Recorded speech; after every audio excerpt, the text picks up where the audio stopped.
ከእርሱ በላይ በሰማይ ውስጥ ይባላል በደም። ስለዚህ ፊ ውስጥ የሚለው ማዕና እንደያዘች ፏ ብላ ትቀጥላለች። ማንም እንቅፋት የሚሆናት የለም። ፊ ውስጥ ብለህ ትላለህ። ፊ ውስጥ በሰማይ ውስጥ ብትል ከአርሽ በላይ ባለው ሰማይ ከፍታ ውስጥ ማለት ነው። በቃ ይሄ ትግባባን ይመስለኛል። ሙተፈቅ ዐለይህ ነው ሐዲሱ። ወመን አራደ ቢለፍظ ሰማይ ይህን ካሰብክ አሁን ፊን በነበረችበት ፈሰርና እለፍ ብያለሁ። ፊ ውስጥ ብለህ አላህ ፊ ሰማ አላህ በሰማይ ውስጥ ነው ብለህ ፈስር። ላኢላሃ ኢለላህ ይላል፣ ይደነግጣል። ምን ሆንክ በለው። ሰማይ ውስጥ ከበላዩ ሰማይ ከበታቹ ሰማይ ሰማይ መካከል ላይ አፍናችሁ እያስቀመጣችሁ አላህ ብለህ እና ሰማ ምንድን ነው? ሰማ ከአርሽ በላይ ያለውም ሰማ ይባላል። እንደዚህ መረጃ አለ። አዎ አዲሱን አስቀምጥ። በቃ አለፍ በል ከዛ ትጨቃጨቅ፣ አታንግ ነገርህ አለፍ። ሌላ ይፈልግሃል ወደ ሁለተኛ ወመን አራደ ቢለፍظ ሰማ ወይ ደግሞ ሰማይ በሚለው ذلك الجرم المخلوق ይህን የተፈጠረውን ግዑዝ አካል ተፈልጎበት ከሆነ فإنه يجعل في بمعنى على ትሆናል። ፊ ሰማእ ስል ሰማይ ውስጥ ካል ሰማኡ ዱንያ ውስጥ፣ ሰማኡ ሳኒያ ውስጥ፣ ሰማኡ ራቢዓ ውስጥ፣ ሰማኡ ኻሚሳ ውስጥ አትልም። ሰማይ ውስጥ የሚል ይሄ አካል ከሆነ ሰማይ የተባለው ፊ ቢማዕና አላ ትሆናለች። አለ ሰማእ እንደ ማለት ነው። አዎ ለዚህም መረጃ አለ። እንደ ቁልጭ ብሎ መረጃ ከራሱ ከቁርአን አለ፣ ከሐዲስ አለ። ፊ ቢማዕና አላ እንደ በደንብ ይመጣል። ለምሳሌ ቃለ አልሐፊዝ ብን ዐብድልበር ረሒመሁላሁ ተዓላ ወአማ ቀውሉ ተዓላ አአሚንቱም መን ፊ ሰማይ በሰማይ ውስጥ ያለውን ትተማመናላችሁን? አአሚንቱም መን ፊ ሰማይ በሰማይ ውስጥ ያለውን አትፈሩትምን? አየኽሲፈ ቢኩም በእናንተ ላይ መሬትን ቢደነባባችሁ የሚለው ማዕናሁ መን ዐለ ሰማይ ከሰማያት በላይ ያለው በሰማይ ውስጥ አትልም። ሰማይ ምን ከሆነ ጅርሙ ከሆነ የተፈለገው አካሉ ከሆነ የተፈለገው ውስጥ አትልም። መዝሩፍ ይሆንብሃል። ስለዚህ አላ ነው የሚመጣው። አአሚንቱም አትፈሩምን? አአሚንቱም ትተማመናላችሁን? መን ፊ ሰማ አይ መን ዐለ ሰማ ከሰማያት በላይ ያለው ይህ ሰማይ ከሆነ ማለት ነው። ሰማይ የሚለው ግን ከፍታ ከሆነ ሰማይ ውስጥ ያለውን ብለህ ብትፈስር ችግር የለም አልኩ። እንግዲህ ይሄ ካልገባ አላሁ አዕለም።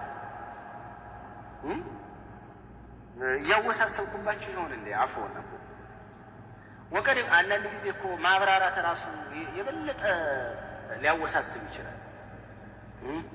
ተውዲሁ ልዋضሕ ምን አልፋضሕ ይላሉ።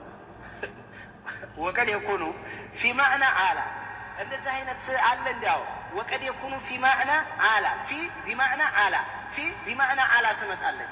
አላ ተራ አታይም ኢላ ቀውሊህ ተዓላ እስኪ ለምሳሌ የአላህ ንግግር የውማ ምን አለ? ፈሲሑ ተጓዙ አለ። ፊል አርድ በምድር ላይ ነው እንጂ የምትለው በምድር ውስጥ አንተ እንዴት ውስጡን እየደረመስክ ትሄዳለህ? እንደ ካፈር መሬት ውስጥ እንዴት አድርገህ ወዴት? በቀብሩ ውስጥ መሄድ ማለት እኮ ነው። ፊን ውስጥ ላይ ብዬ ልፈስር ካለ ፊ ቢማዕና አላ ፊል አርድ ማለት ዐለ አርድ በመሬት ጀርባ ላይ ማለት ነው። አርባዕታሽ ቀጠለ ወዐለ አልአርድ ነው። ወከዛሊከ ቀውሉ ወለኡሰሊበነኩም እሰቅላችኋለሁ አላቸው። ፈርዖ እሰቅላችኋለሁ ፊ ጁዙዕ ነኽሊ እቴምር ግንዶች ላይ ነው እንጂ ግንዶቹ ውስጥ አትሉ። ፈልፍሎ አይደለም የሚሰቅለው ላይ ነው የሚመታቸው። ስለዚህ ፊ ያለው ፊ ማለት አላ ማለት እንደዛ ከሆነ በቃ ፏል ማለት ነው። ምንም የሚያመጣው ምንም የሚምትን ቃለ ኢማም ኢብኑ ዑሰይሚን ረሒመሁላሁ ተዓላ ማዕና ከውኒ ላሂ ፊ ሰማይ አላህ ከሰማያት በላይ ነው ማለት ማዕናሁ ዐለ ሰማይ ከሰማያት በላይ ማለት ነው። አይ ፈውቀሃ በሉ ፈፊ ቢማዕና አላ ነው كما جاءت بهذا المعنى في قوله تعالى قل سيروا في الأرض እንደሚለው ويجوز أن تكون ارحموا من في الأرض يرحمكم من في السماء في الأرض ማለት ዋሻ ውስጥ ያለ አይደል መሬት ላይ ያለው የተፈለገው في بمعنى على እና ابن عثيمين ሰፋ አድርገው ገልጸዋል። وكذلك شيخ الإسلام ابن تيمية رحمه الله تعالى ምንድነው የሚሉት رحمه الله السلف والأئمة وسائر علماء السنة إذا قالوا كالواجه إنه فوق العرش وإنه في السماء فوق كل شيء سيلوا لا يقولون أن هناك شيئا يحويه يمكبوا نقر العالم ሰለፎቻችን ይህን ሲሉ አላህ ፈውቀ العرش ሲሉ አኢማዎች አላሁ ፊ السماء ሲሉ ፈውቀ ኩል ሸይء ነው ማለታቸው ነው እንጂ لا يقولون አይሉ أن هناك شيئا የሆነ ነገር አለ يحوي አላህን ከብብ የሚያደርገው ነገር አለ እያሉ አይደለም በጭራሽ أو يحصر ወይ ደግሞ ከብብ አድርጎ መጥኖ የሚይዘው ነገር አለ እያሉ አይደለም أو يكون محلا له أو ظرفا أو وعاء ومقطريا ويبوتا تدرجلت هذا سبحانه وتعالى عن ذلك الله كزي يترانه بل هو فوق كل شيء السوق كلهم بلاين وهو مستغن عن كل شيء السوق كلهم يتبقى كانوا وكل شيء مفتقر إليه كل مود السوق الجاينه وهو عال على كل شيء السوق كلهم نجر بلاين وهو الحامل للعرش عرش يتشكم وراسه الله كون الله السوق بتشلوته السوق قدرونه يقوم እሱ ነው ሐሚሉ ማለት እሱ ተሸክሞታል ማለት እሱ ነው እንዲቆም ያደረገው እንዴ ያ አላህ እንዴት አድርጎ እንደገለጸው ስሙማ وهو الحامل للعرش عرشን በተሸካሚ መላእክት እንዲሸከሙት ያደረገው አላህ ነው ያዘው عرشን እንዴት አላህ عرشን ይፈልጋል እንደዚህ አይነት የሚያስማናል ወለ حملة العرش عرشንም የተሸከሙትንም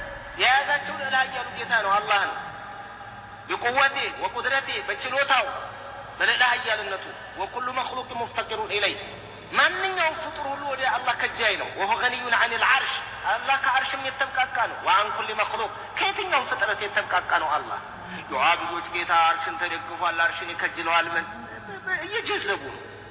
እየጀዘቡ በጣም ይገባናል ምንም የቃልችን ስራ አይደለም አህባሽ ጋር ያለ ቁጭት የመጅልስ ቁጭት የስልጣን ቁጭት ፍጭት በቃ ቅጥል ተከነ ነው ያሉት በቃ ቅጥል እኔ እንደ አባሽ ተናዶ የተቃጠለ ያለ አይመስለኝ እንደው ቅጥል ሰው እስከዚህ ድረስ ይናደዳል እንዴ ነው የምትለው ሰው እስከዚህ ድረስ እንደው ቅጥል ይላል ይነዳል አለመክሰላቸው በቃ ስልጣን ጥማት ነው ሌላ ምንም አይደለም እንጂ አላህን አርሽ ላይ እንትን ብለውት አላህ እኮ አርሽን ይከጅላል ማንም እንደው ላ ኢልዛመን ወላ ሐቂቀተን የለም ማንም የተናገረ ማንም ያለም የሚያስይዝም ንግግር የለም ባረከላሁ ፊክ وما في الكتاب والسنة بحديث بالقرآن من قوله حديثنا القرآن يميمت أبابا لا شيخ الإسلام أأمنتم من في السماء يميل سمتا ونحو ذلك قد يفهم منه بعضهم كفيلوች ከዚህ ላይ ይረዳሉ ምን أن في السماء السماء ውስጥ أن في السماء أن السماء السماء هي نفس المخلوق العالي العرش ይሄው ራሱ ይሄ አርሹ ወይም ይሄ ሰማይ ይመስላችኋል فمادونه ወይ አርሽ ወይ ከአርሽ በታች ያለው ይሄ ፍጥረቱ ይሄ ግዑዙ አካል ይመስላችኋል فيقولون ይላሉ قوله في السماء ማለት እኮ بمعنى على السماء قوله في السماء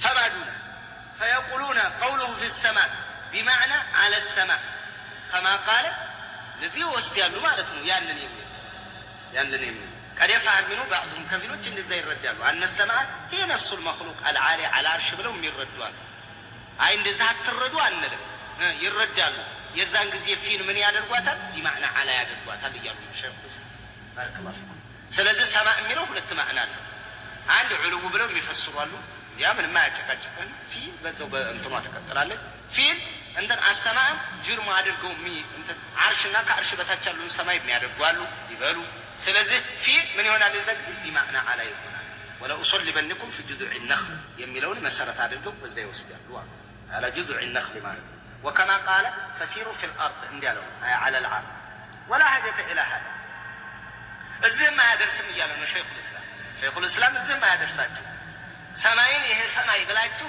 እንደገና ፊን አላ ከምትቀይሩ እዚህ ማያደርሳችሁ እኮ እና السماء اسم جنس ነው የጎሳ ስም ነው ሌላ አሊ ሰማ ማለት ወደ ላይ ማለት ነው ወደ ሰማይ ይለቀቁት ትላለ ወደ ላይ ማለት ነው ወደ ሰማይ ወደ ላይ አንዘል من السماء ከሰማይ ወረደ ትላለ ለምሳሌ ዝናብ አንዘል من السماء አንዘለ ለኩም ሲል ማለት ነው አንዘለ ለኩም من السماء ماء من السماء ከሰማይ አይደለም የሚመጣው ከላይ ማለት ነው ስለዚህ ሸይኹ الاسلام ምን አሉ እናንተ ሰማይ የሚለው ግዑዝ አካሉ አድርጋችሁ ፈሰራችሁ ፊል ቢማዕና ዓላ አያደርስም። ምንም ችግር ይሄዳል። ቋንቋው ሉጋም አለ። ወለኡሰሊበነኩም ፊ ጁዙዕ ነኽሊ ፈሲሑ ፊል አርድ አለላችሁ ቢማዕና ዓላ መጥቷል። አዎ ትክክል ነው። ማስኬድ ይችላል፣ ያስኬዳል። ነገር ግን እዛም አያደርሳችሁ። ወላ ሐጀተ ኢላህ በልሰማው እስሙ ጅንስ የጎሳ ስም ነው፣ የከፍታ ስም ነው። በቃ ልልዓሊ እስሙ ጅንስ ልልዓሊ ላ የኹሱ ሸይአ ምንንም የሚለይበት አይደለም። ወደ ላይ ማለት ነው። ዝም ፈቀውሉ ፊ ሰማዕ ማለት አይ ፊል ዑሉው ዱነ ሱፍ ወደ ታይ ሳይሆን ወደ ላይ ማለት ነው ሰማዕ ማለት። ስለዚህ ፊ ሰማዕ ካላቸው አላህ በሰማይ በከፍታ ውስጥ ነው ማለት ነው። وهو العلي الأعلى የሁሉ የበላይ የሆነ ላይ ያለ ጌታ ነው። فله أعلى العلو የበላይነት ሁሉ የበላይነትን ተቆጣጥሯል። ከበላይ በላይ የሆነ ነው። وهو ما فوق العرش ከአርሽ በላይ ያለው ያም ዑሉው የሚባለው ከአርሽ በላይ ያለው وليس هناك غيره ከአላህ ውጭ ማንም የለም። العلي الأعلى سبحانه وتعالى انتهى مجموع الفتاوى ላይ በዚህ መልክ ተቀምጠዋል ማለት ነው።